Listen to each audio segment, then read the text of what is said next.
Karl Marx. An introduction.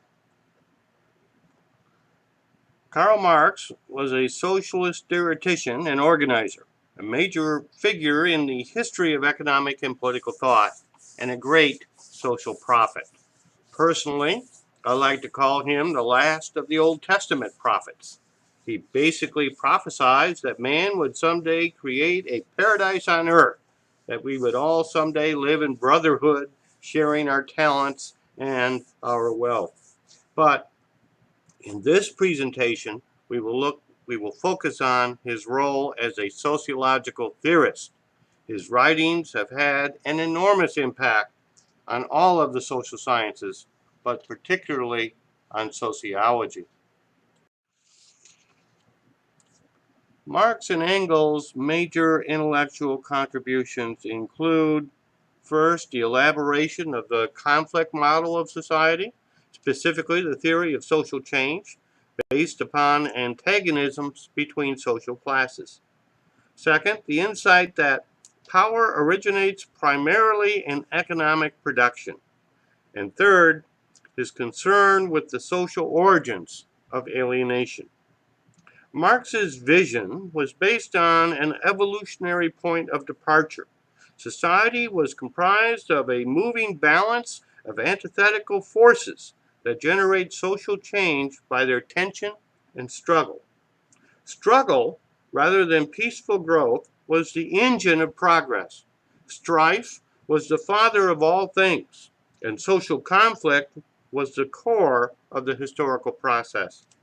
Marx believed at the basis of the social order in every society is the production of economic goods. What is produced, how it is produced, and how it is exchanged determine the differences in people's wealth, power, and social status. For Marx, the entire social system is based on the manner in which men and women relate to one another in their continuous struggle to wrest their livelihoods from nature. Marx says, quote, "The first historical act is the production of material life itself," unquote. Marx goes on to say that, quote, "This is indeed an historical act, a fundamental condition of history," unquote. In other words, unless this act is fulfilled, that is, the production of material life, there would be no other acts. All social life is dependent upon the quest for a sufficiency of eating and drinking, for habitation and clothing. This quest to meet basic needs is central to understanding social life and is as true today as it was in prehistory. The quest to meet basic needs were man's primary goals at the dawn of the race and are still central when attempts are made to analyze the complexities of modern life. When basic needs have been met, this leads to the creation of new needs. Man and woman is a perpetually dissatisfied animal. Man's struggle against nature does not cease when basic needs are gratified. The production of new needs evolve when means are found to allow the satisfaction of older ones. Humans engage in antagonistic cooperation as soon as they leave the communal stage of development in order to satisfy their primary and secondary needs.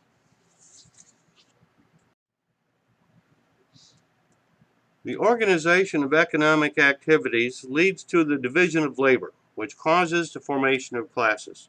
Over time, these classes develop different material interests. They become antagonistic. Thus, antagonistic classes become the primary actors in the historical drama.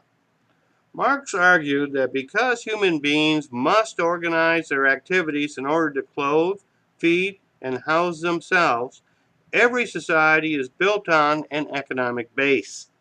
The exact form social organization takes varies from society to society and from era to era. Economic organization to meet our material needs eventually comes to determine virtually everything in the social structure. All social institutions are dependent upon this economic base, and an analysis of society will always reveal its underlying economic arrangements. If you analyze the polity, the family, the education, and religion, all of which are affected tremendously by the economic base.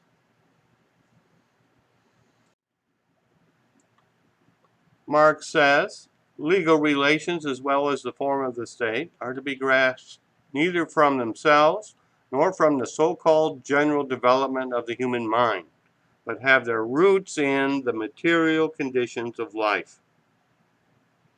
The anatomy of civil society is to be sought in political economy. Marxist thinking contrasted sharply with Kant, for whom the evolution of mankind resulted from the evolution of ideas. Marx took as his point of departure the evolution in man's material conditions, the varying ways in which men combine together in order to gain a livelihood. According to Marx, the qualitative change of social systems through time could not be explained by extra social factors such as geography or climate. Nor can such evolutionary changes be due to the emergence of novel ideas. Ideas, according to Marx, are not prime movers, but are the reflections, direct or sublimated, of material interests that impel men in their dealings with others. Therefore, the widespread acceptance of ideas depend on something that is not an idea, depend upon material interests. Marx most famously says, quote, "It is not the consciousness of men that determines their existence, but, on the contrary, it is their social existence that determines their consciousness."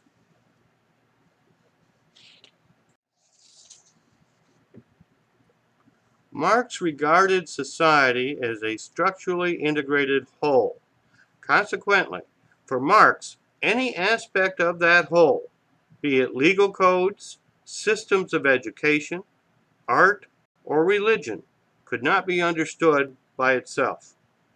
Marx's unique contribution lay in identifying the forces of production as the most powerful variable influencing the rest of the social system. Like all the founders of sociology, he believed that we must examine the parts in relation to one another and in relation to the whole. Although historical phenomena were the result of the interplay of many forces, all but one of them were in the final analysis dependent variables, that is, dependent upon the economic base. He says, quote, political, legal, philosophical, and artistic development all depend on the economic, but they all react upon one another and upon the economic base, unquote.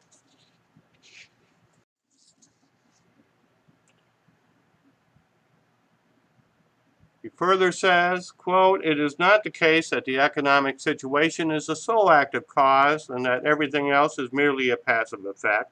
There is rather a reciprocity within a field of economic necessity, which in the last instance always asserts itself." Marx is not the vulgar materialist that he is often depicted as being, but he did believe the forces of production, which determine the relations of production, or roughly the economy, was the most important factor in understanding the social system.